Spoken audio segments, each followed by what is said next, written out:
Dear students, ఇప్పటి వరకు మనము మౌర్య సామ్రాజ్యం ఎలా ఏర్పడింది, చంద్రగుప్త మౌర్యుడు ఎలా శక్తివంతమైన సామ్రాజ్యాన్ని నిర్మించాడు, అశోకుడు ఎలా భారతదేశ చరిత్రలో గొప్ప చక్రవర్తిగా నిలిచాడు, ఇవి అధ్యయనం చేశాం. ఇక అయితే మనం విషయాన్ని గుర్తుపెట్టుకోవాల్సి ఉంటుంది. భారతదేశ చరిత్రలో మొట్టమొదటిసారిగా ఇంత విశాల సామ్రాజ్యం ఏర్పడితే అశోకుడి మరణానంతరం కేవలం కొన్ని దశాబ్దాల్లో ఎందుకు కూలిపోయింది? ఇంత శక్తివంతమైన సామ్రాజ్యం ఎలా బలహీనపడింది? దీనికి కారణం ఒకటా, రెండా, అనేకమా?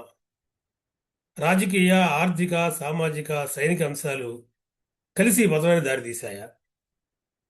ఈ ప్రశ్నలకు సమాధానాన్ని మనం ఇప్పుడు ఈ వీడియో క్లాస్లో వింటాం. మరొక విషయం ఏంటంటే, ఈ టాపిక్ యూపీఎస్సీ మరియు ఏపీఎస్సీ పరీక్షల్లో ప్రతిసారి కూడా వస్తూ ఉంటుంది. మెయిన్స్ పరీక్షలో కనుక అయితే మౌర్య సామ్రాజ్య పతనానికి గల కారణాలను విమర్శనాత్మకంగా విశ్లేషించండి, అశోకుని ధమ్మ విధానము మౌర్య సామ్రాజ్య పతనానికి కారణమా చర్చించండి, ఇటువంటి ప్రశ్నలు వస్తాయి. ప్రిలిమ్స్ ఎగ్జామినేషన్లో కనుకైతే వివిధ చరిత్రకారుల అభిప్రాయాలు, పతనానికి సంబంధించిన కారణాలు, రాజకీయ ఆర్థిక అంశాల మీద కాన్సెప్ట్ ఆధారిత ప్రశ్నలు ఉంటాయి, అవి వస్తాయి. అందువలన ఈ టాపిక్ని కేవలం పాయింట్స్గా కాదు, ఎనాలిసిస్తో గుర్తుపెట్టుకోవాల్సి ఉంటుంది. కనుక ఆ కోణంలో మనం దీన్ని చూద్దాం. మౌర్య సామ్రాజ్య పతనానికి కారణాలు: ఒకటి, అత్యధిక కేంద్రీకృత పరిపాలన మరియు బలహీన రాజులు. రెండవది, బలహీన వారసులు మరియు సామ్రాజ్య విభజన. మూడవది, ప్రాంతీయ పాలకుల అణిచివేత పాలన. నాలుగవది, తీవ్రమైన ఆర్థిక సంక్షోభం. ఐదవది, నూతన భౌతిక సాంకేతిక పరిజ్ఞానాన్ని కేవలం మగధే కాకుండా మిగతా వాళ్ళు కూడా దాన్ని స్వీకరించటం, వ్యాప్తి చెందటం.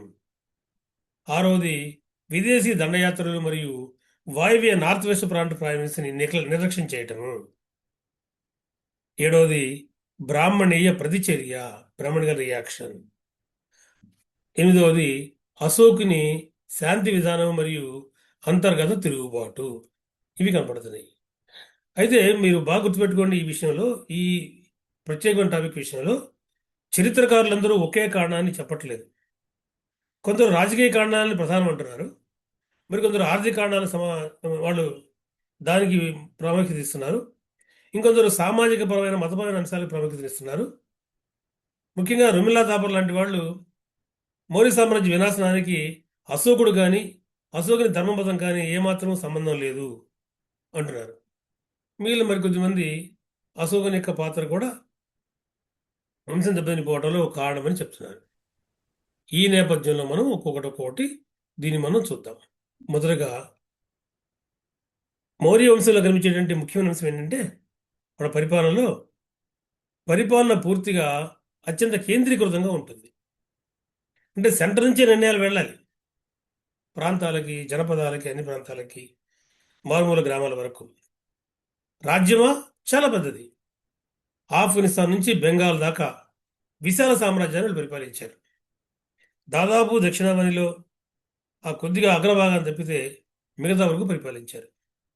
ఇంత పెద్ద సామ్రాజ్యాన్ని పరిపాలించేటప్పుడు అది కేంద్రీకృత పరిపాలన అయితే, సెంట్రలైజ్డ్ అడ్మినిస్ట్రేషన్ అయితే, నిర్ణయాలు తీసుకునే పని అయితే వాటిని కిందకి పంపించడం చాలా ఆలస్యం అవుతుంది.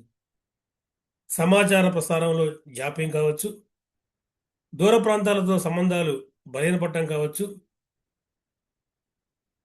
కేంద్రాధికారం ఉండే కొన్ని కూడా క్షీణించిపోతే పని అయితే వెంటనే కనుక వాళ్ళు పంపించలేకపోతే అక్కడ చేరుకోవడం కష్టం కావచ్చు. కనుక ఈ కారణాలతోటి ఇంత పెద్ద సామ్రాజ్యాన్ని, ఈ సెంట్రలైజ్డ్ అడ్మినిస్ట్రేషన్ని వాళ్ళు కాపాడుకోవడం చాలా కష్టం. కనుక అదే జరిగింది. అశోకుడో, అంతపూర్వం చంద్రగుప్త మౌర్యుడో, మధ్యలో బిందుసారుడో అయితే ఆ పని చేయగలిగారు, కానీ తర్వాత రోజుల్లో వచ్చిన వాళ్ళు అటువంటి దాన్ని నిలుపుకోలేకపోయారు. ఇది ప్రధానంగా మనకు కనపడే విషయం. ఇక రెండవది, అశోకుని తర్వాత వచ్చిన వాళ్ళందరూ కూడా బలహీన వారసులే. అంతేకాదు, రాజ్యాన్ని వాళ్ళు చీల్చుకున్నారు. కనుక అశోకుని అనంతరం వారసత్వ సమస్య ఏర్పడింది, సామ్రాజ్యాన్ని పెంచుకున్నారు, పైగా వాళ్ళలో ఎవరు సమర్థులు లేరు. ఇది మనకు కనపడుతుంది.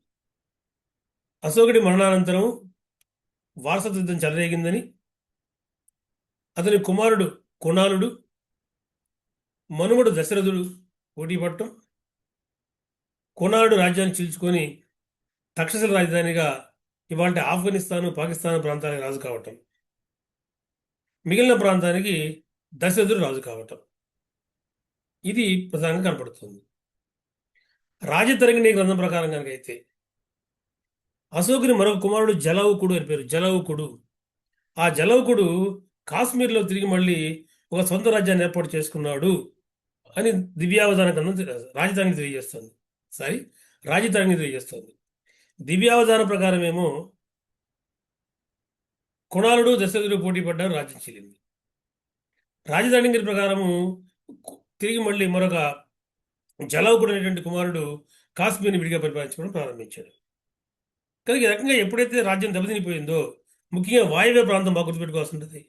భారతదేశ చరిత్ర మొత్తము కూడా ప్రాచీన మధ్యయుగాలలో విదేశీ దాడులన్నీ కూడా వాయువ్య ప్రాంతం నుంచి జరిగినాయి. నార్త్ వెస్ట్ ఫ్రంటియర్ ప్రాంతం జరిగినాయి. గోలాన్ కనుమలు, ఖైబర్ కనుమలు వాటిలో జరిగినాయి. కానీ ఇప్పుడు అక్కడ ఒక చిన్న ప్రాంతం రాజ్యం ఏర్పడిపోయింది. ఆ కుణాళుని యొక్క కుమారులు పరిపాలించడం ప్రారంభించారు. ఇది పాటలీపుత్రం నుంచి దాన్ని కంట్రోల్ చేయడం కష్టమైపోయింది. కనుక సామ్రాజ్య విభజన మరొక ముఖ్యమైన కారణం. అంతేకాదు, తర్వాత వాళ్ళు ఎవరూ కూడా బలమైన రాజులు కాదు. అందువల్ల ఈ ప్రాంతాలలో జనపదాల నుండి గవర్నర్లని, రాజప్రతినిధుల్ని, సరిహద్దు ప్రాంతాల పాలకుల్ని, వీళ్ళని వాళ్ళు సంపూర్ణంగా తమ చేతుల్లో పెట్టుకోలేకపోయారు. దాంతో వాళ్ళు స్వతంత్రంగా పరిపాలించడం ప్రారంభించారు. కనుక ప్రాంతీయ గవర్నర్లు బలపడడం ప్రారంభించారు బలైన రాజుల కాలంలో. దీనివల్ల సామ్రాజ్యంలో తిరిగి మళ్ళీ రాజకీయ ఐకమత్యం దెబ్బతింది. కాబట్టి ఏం జరుగుతుంది దీనివల్ల అంటే విచ్ఛిన్న ప్రక్రియ వేగవంతం అవుతుంది. మీకు చెప్పాను నేను, సంప్రతి తర్వాత రాజులు బలహీనలు అవడంతో తిరిగి ప్రాంతీయ రాజులు, ఆ ప్రాంతంలో రాజులు అనకూడదు, ప్రాంతీయ రాజప్రతినిధులు బలపడటం ప్రారంభించారు. దాంతో కేంద్రీకృత అధికారము, కేంద్ర అధికారం ఉండే కొద్ది పడిపోతుంది. ఇది మరొక కారణం. మూడవ ముఖ్యమైన కారణం ఏంటంటే ప్రాంతీయ పాలకుల అణచివేత పాలన. ఎక్కడైతే మనం ఇప్పుడు ప్రాంతీయ పాలకులు స్వేచ్ఛ అధికారాలు పొందుతున్నారనుకున్నామో వాళ్ళు అంత గట్టిగా పరిపాలించలేదు. రాజ్యం వాళ్ళది కాదు కాబట్టి ఇవాళ ఉండొచ్చు, రేపు వెళ్ళిపోతారు. కనుక వాళ్ళు ప్రజల్ని పీడించడం ప్రారంభించారు, ఎక్కువ పనులు చేయడం ప్రారంభించారు, స్వార్థ రాజకీయ ప్రయోజనాలకి వాళ్ళు విలువడం ప్రారంభించారు. ఏం జరిగింది అంటే ప్రజలు ఈ ప్రాంతీయ గవర్నర్లని, రాజప్రతినిధుల్ని దుష్టామాత్యులు అని పిలవడం ప్రారంభించారు. దుష్టామాత్యులు. రాజుగారు మంచివాడే, రాజుగారి తరఫున యువరాజు మంచివాడే, కానీ మనల్ని పరిపాలించేటువంటి వీళ్ళు ఎవరుతున్నారో వీళ్ళు దుర్మార్గంగా పరిపాలిస్తున్నారు అనేది కనబడుతోంది. అంటే ఉండే కొంది ఈ అధికారుల్లో భోగలాస పెరిగిపోయింది, ప్రజల్ని పీడించడం ప్రారంభించారు. తక్షశిల, ఉజ్జయిని, కళింగ వంటి ప్రాంతాలలో అధికారులను కాలానుగుణంగా మార్చాలని అశోకుడు భావించాడు. ఎందుకంటే ఇలా జరుగుతాయని. అశోకుడు కొంతవరకు నిలబెట్టుకోగలిగాడు, కానీ ఆ తర్వాత వాళ్ళు వీళ్ళని కంట్రోల్ చేయలేకపోయారు. అందువల్ల అక్కడ తిరిగి మళ్ళీ ప్రజలే తిరుగుబాట్లు కూడా చేశారు. మనకు కనపడుతోంది తక్షశిలలో ప్రధానంగా. నిజానికి బిందుసాడు రాజుగా ఉన్నప్పుడే తక్షశిలలో తిరుగుబాటు చెలరేగింది. తన కుమారుడు సుమన అనేది పంపిస్తే ఆ సుమన ఆ తిరుగుబాటు అణిచివేయలేకపోయాడు. అప్పుడు అశోకుడు వెళ్ళి అక్కడ తిరుగుబాటు అణిచివేయడం మనకు కనపడుతుంది. అంతేకాదు, అశోకుని కాలంలో కూడా తిరుగుబాటు చెలరేగింది. ఈసారి అతని కుమారుడు కుణాళుడు వెళ్ళాడు. ఈ కుణాళుడు వెళ్ళి అక్కడ తిరుగుబాటుని అణిచివేసే ప్రయత్నం చేశాడు. అక్కడ ప్రజలు ఏం చెప్పారు అంటే, అయ్యా మాకు రాజు మీద కానీ యువరాజు మీద కానీ ఎటువంటి వ్యతిరేకత లేదు, మా వ్యతిరేకత అంతా కూడా ఇక్కడ దుష్టామాచ్యుల మీద అని విన్నవించుకున్నారు. కనుక ఎవరైతే పరిపాలకులు ఉన్నారో, అక్కడ అధికారులు ఉన్నారో, ప్రధానంగా ఆ అధికారుల్లో పెరిగిపోయేటువంటి అవినీతి కూడా, అణచివేత చర్యలు కూడా ప్రజల మీద ఒక ప్రధాన కారణమైంది మౌర్య సామ్రాజ్యం దెబ్బతినిపోవడానికి. కనుక ఇది మరొక కారణం. ఇక నాలుగోదిగా మనకి ఏం కనపడుతుందంటే తీవ్రమైనటువంటి ఆర్థిక సంక్షోభం. ఎందుకంటే ఇప్పుడే మనం చెప్పుకున్నట్టుగా ఇది విశాలమైన సామ్రాజ్యం. ఇది పరిపాలించాలంటే విస్తృత అధికార యంత్రాంగం కావాలి. మనం చెప్పుకున్నాం 32 మంది బ్యూరోక్రాట్స్ ఉన్నారు. అధికార యంత్రం ఉంది. దాని కింద అనేక మంది ఉద్యోగస్తులు ఉన్నారు. ఉద్యోగ స్వామ్య వ్యవస్థ అని చెప్పి మీకు ఒక మాటలో. అంతేకాదు దీన్ని నిలబెట్టుకోవడానికి శాశ్వత సైన్యం ఎక్కువ కావాలి. లక్షాధిక సైన్యాన్ని పోషించారు చెప్పుకున్నాం మనం. అంతేకాదు వైభవపేతమైన రాజదర్బారు నిర్వహించుకోవాలి. కానీ వీటికి వ్యయం అవసరమవుతుంది, ఎక్కువ ఖర్చు అవుతుంది. కనుక డబ్బులు ఎక్కువ అవసరం అవుతాయి. దాని కొరకు అధిక పన్నులు వేయడం ప్రారంభించారు. మీకు చెప్పాను నేను, ధర్మశాస్త్రాలు 1/6 పన్ను అంటే దాన్ని మించి వసూలు చేశారని. ఇతరపరమైన రకరకాల పన్నులు వసూలు చేశారని చెప్పుకున్నాం మనం. అంటే ఇది మనకి ఆ కాలం నాటి తీవ్ర ఆర్థిక సంక్షోభాన్ని తెలియజేస్తుంది. మరొకవైపున అశోకుడు కూడా దాన ధర్మాలు ఎక్కువగా చేయడం, బౌద్ధ భిక్షువులకి సంఘారామాలు, ఆరామాలు, స్తూపాలు కట్టించడము, వీటి వల్ల అత్యధికమైన ధనం అవసరమైంది ప్రభుత్వానికి. దాని కొరకు కూడా పనులు వేయాల్సి వచ్చింది. కొంత పాజిటివ్ ఆలోచిస్తే మౌర్యుల కాలంలో అనేక రకమైనటువంటి అటవీ భూములు ఎక్కువ ఉండేవి. ఆ అటవీ భూముల్ని సాగులోకి తెచ్చిన వాడు ఎవరైనా ఉంటే వాళ్ళకి కొంతకాలము పన్ను మినహాయింపు ఇచ్చేవాళ్ళు. వ్యవసాయ అభివృద్ధి కోసం ఇది పనిచేసినప్పటికీ ప్రభుత్వానికి భారీగా వ్యయమైతే అయింది. కాబట్టి ఒకవైపున పెరుగుతున్న ప్రభుత్వ వ్యయాలు, తగ్గుతున్న ఆదాయ వనరులు, ఇది రాజకోశం మీద, ట్రెజరీ మీద తన ప్రభావాన్ని చూపించింది. కనుక ఆర్థిక పరంగా కూడా దేశం దెబ్బతినిపోవడం ప్రారంభమైంది, ప్రభుత్వం దెబ్బతినిపోవడం ప్రారంభమైంది. ఇది మరొక కారణం. ఐదవ కారణం ఏంటంటే, ఐదవ కారణంగా ఈ మగధలో ఇంతకుముందు ఎందుకు జయించగలిగిందో ఆ పరిజ్ఞానము, ఆ సాంకేతిక పరిజ్ఞానము ఇతర ప్రాంతాలకు కూడా వ్యాప్తి చెందటము. మీకు నేను మగధ సామ్రాజ్య విస్తరణ అనే టాపిక్లో ఎందుకు మగధ మాత్రమే మిగతా ప్రాంతాలు జయించిందో చెప్పాను. మెయిన్స్లో అది కూడా ముఖ్యమైన ప్రశ్నే. కారణం ఏంటంటే మగధలో ఎక్కువగా ఇనుప పనిముట్లు పెంచడం, ఇనుప ఆయుధాల తయారీలో నూతన సాంకేతిక పరిజ్ఞానాన్ని వాడటం, రథము శూల, మహాశిలాకంటక ఇటువంటి చెప్పాను మీకు నేను. అందువల్ల వాళ్ళు పరిపాలించగలిగారు, జయించగలిగారు. అంతేకాదు వ్యవసాయం బాగా అభివృద్ధి చెందే ప్రదేశం కూడా మళ్ళీ మగధే అయింది. కానీ కాలక్రమంలో ఈ పరిజ్ఞానము మిగతా ప్రాంతాలకు వెళ్ళిపోవడం ప్రారంభమైంది. కనుక ఇతర ప్రాంతాలకు కూడా ఈ సైనిక పరంగా వ్యూహాత్మక చర్యలు చేపట్టడం, ఆయుధాల సంపత్తి పెరగటం, ఉండే కొద్ది అటవీ భూములు మాగడి భూములుగా మారటం, వ్యవసాయ అభివృద్ధి చెందడము ఈ కారణాలు కనపడతాయి. దాంతో మగధకి వీటి మీద ఆధిపత్యం చేసేటువంటి శక్తి తగ్గిపోయింది. వాళ్ళు కూడా బలపడటం ప్రారంభించారు. అందువల్లనే అశోకుడు తర్వాతనే ఈ బలహీనరాజు కాలంలో ఒకవైపున అంతర్గత తిరుగుబాటు చెలరేగుతుంటే మరొక వైపున తిరిగి మళ్ళీ ఎవరికి వాళ్ళు స్వతంత్రించడం ప్రారంభించారు. మధ్య భారతదేశంలో శుంగవంశము, కన్వవంశము, కళింగలో చేది వంశము, దక్షిణాపథంలో తిరిగి మళ్ళీ డెక్కన్ అంటాం మనం, శాతవాహనులు, అనేక రాజ్యాలు రావడం ప్రారంభమైంది. డీప్ సౌత్లో కూడా, దక్షిణ దేశంలో కూడా తిరిగి మళ్ళీ పాండ్య, చోళ, చేరరాజులు ఏర్పడిపోయారు. కనుక ఎక్కడికక్కడికి ఎవరికి వాళ్ళు బలవంతులు అయిపోతూ తిరిగి మళ్ళీ చీలిపోవడం ప్రారంభమయ్యారు. చిన్న చిన్న రాజ్యాలు ఏర్పాటు చేసుకోవడం ప్రారంభించారు. దీంతో సామ్రాజ్యం దెబ్బతినిపోవడం మనకు కనపడుతుంది. ఇది ఒక అంశం. మరొకటి, ఆరో కారణంగా విదేశీ దండయాత్రలు. ఎప్పుడైతే సామ్రాజ్యం బలహీనపడుతుందో, మనకున్నటువంటి కొన్ని లోపాలు ఉంటాయో, అప్పుడు విదేశీయుల దండయాత్రలు సాగుతాయి. భారతదేశ పరివ్యాప్తంగా ఇది కనపడుతుంది. కాబట్టి మళ్ళీ తిరిగి ఈ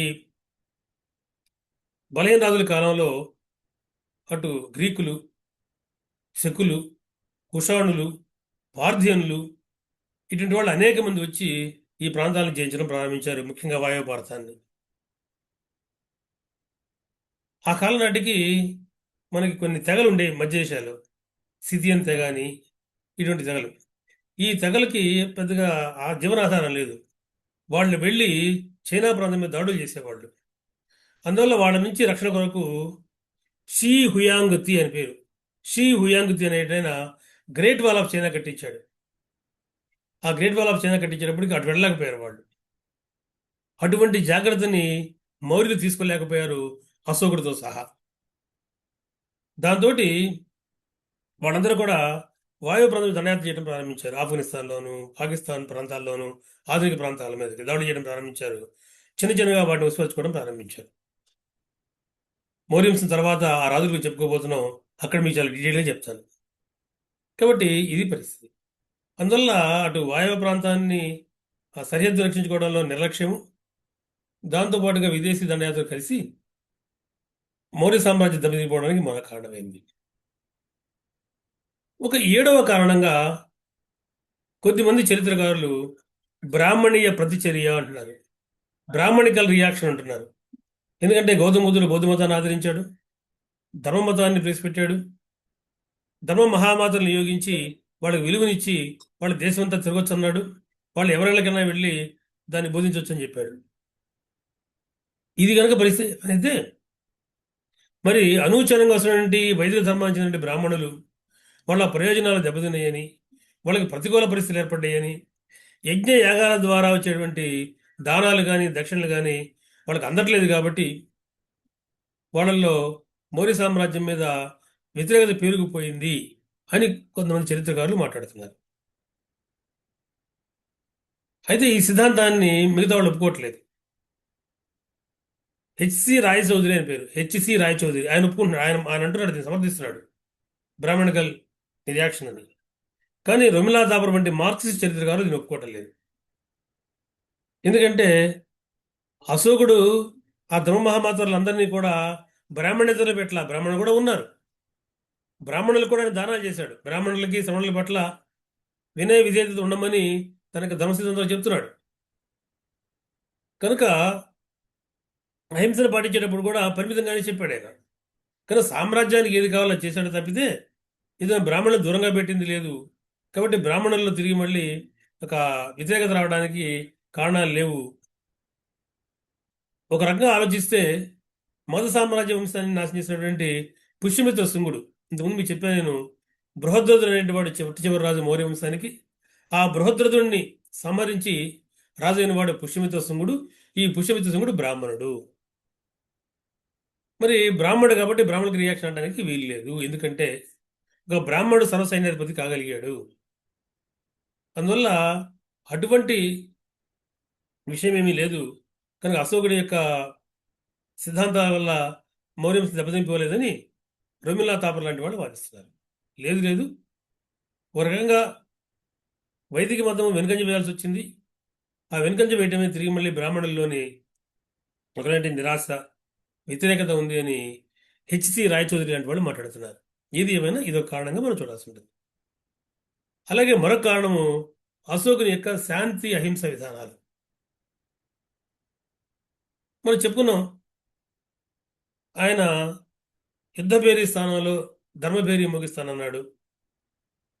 తన యొక్క రాబోయేటువంటి తన యొక్క వారసులకి యుద్ధాలు చేయొద్దన్నాడు.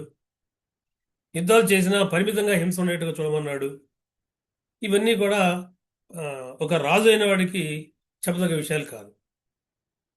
గౌతమ బుద్ధుడు లాంటి వాడు, వర్ధమాన మహర్షి లాంటి వాడు చెప్పొచ్చు, కానీ రాజు అయినవాడు, చక్రవర్తి అయినవాడు, విశాల సామ్రాజ్యానికి అధిపతి అయినవాడు యుద్ధాలు వద్దంటేనో ఇంకోటో ధర్మ మహామహతలు కూడా తిరిగి మళ్ళీ సైన్యంలో ప్రవేశపెడితే వాడు చెప్పే మాటల వల్ల మార్షల్ ఆర్ట్స్ దెబ్బతిన్నవి అని చరిత్రకారుల్లోని కొద్దిమంది వాదన. అశోకుడంత అమాయకుడేమి కాదు. ధర్మ మహామాతలు పంపించినప్పుడు అహింస గురించి సైనికులకు చెప్పరు, వాళ్ళు మిగతాంశాలు చెప్తారు. ఉన్నటువంటి ధర్మ సిద్ధాంతంలో కఠినమైనటువంటి వ్యవస్థను నిర్మాణం చేసుకోవాలి, సైన్యంలో వినయ విధేయతలు ఉండాలి, కాబట్టి పెద్దవారి పట్ల గౌరవంతో ఉండమని అటువంటివి బోధించారు తప్పితే వాళ్ళలో అహింసని ప్రవేశపెట్టలేదు. కానీ అశోకుడు మహాచక్రవర్తి, ఆయనకి సంపూర్ణ పరిజ్ఞానం ఉంది. ప్రజల్ని ఒకే రకమైనటువంటి భావన తీసుకురావడం కొరకు మాత్రమే చేశాడు తప్పితే ఆయన పూర్తిగా అహింసావాదిగా మారిపోలేదు. ఆ యొక్క ట్రైబల్ పీపుల్ని శిక్షిస్తానని కాందార శాస్త్రంలో బెదిరించాడు. కాబట్టి మాంసాహారం త్యజించలేదు. ఉరితీతని కూడా తిరిగి మళ్ళీ ఆయన రద్దు చేయలేదు కనుక అశోకుడు కారణం కాదు అని నిర్మలా తాపర్ లాంటి వాళ్ళ అభిప్రాయం. ఏది ఏమైనా ఆ శాంతి విధానం అనేది ఏదైతుందో అది కొంతవరకు ఆ, రాజ్యాన్ని దెబ్బతీసే విషయమే కాబట్టి బహుశా ఇది కూడా కారణం కావచ్చు. కానీ ఈ రకంగా చూస్తే మౌర్య వంశ సామ్రాజ్యం దెబ్బతినిపోవడానికి ఒక 7 కారణాలు కనపడుతున్నాయి. ముగిస్తూ మొదటిది అత్యంత కేంద్రీకృత పరిపాలన, రెండవది బలహీన రాజులు సామ్రాజ్యాన్ని విభజించుకోవటము, మూడవది ప్రాంతీయ పాలకులు దుర్మార్గంగా పరిపాలించడము, నాలుగవది ఆర్థిక సంక్షోభము, ఐదవది మగధలో ఉన్నటువంటి సాంకేతిక పరిజ్ఞానం ఏంటో అది మిగతా వాళ్ళు కూడా తీసుకోవడము, ఆరవది విదేశీ దండయాత్రలు వాయువ్య సరిహద్దుని కాపాడలేకపోవటము, ఏడవది బ్రాహ్మణీయ ప్రతిచర్య, ఎనిమిదవది అశోకుని శాంతి విధానము. చివరి ఒంటి మీద చరిత్రకారుల్లో భిన్నాభిప్రాయాలు ఉన్నాయి. ఏది ఏమైతేనే కానీ 185 బీసీలో బృహద్రథుడు చిట్ట చివరి రాజు మరుమిసం చెంది అతని సర్వసైన్యాధిపతి పుష్యమిత్ర శుంగుడు ఆయన సంహరించి రాజ్యాన్ని హస్తగతం చేసుకోవడంతో మౌర్య సామ్రాజ్యం పూర్తిగా దెబ్బతినిపోయింది. మరి మౌర్య సామ్రాజ్యం తర్వాత భారతదేశ చరిత్రలో ఏం జరిగింది?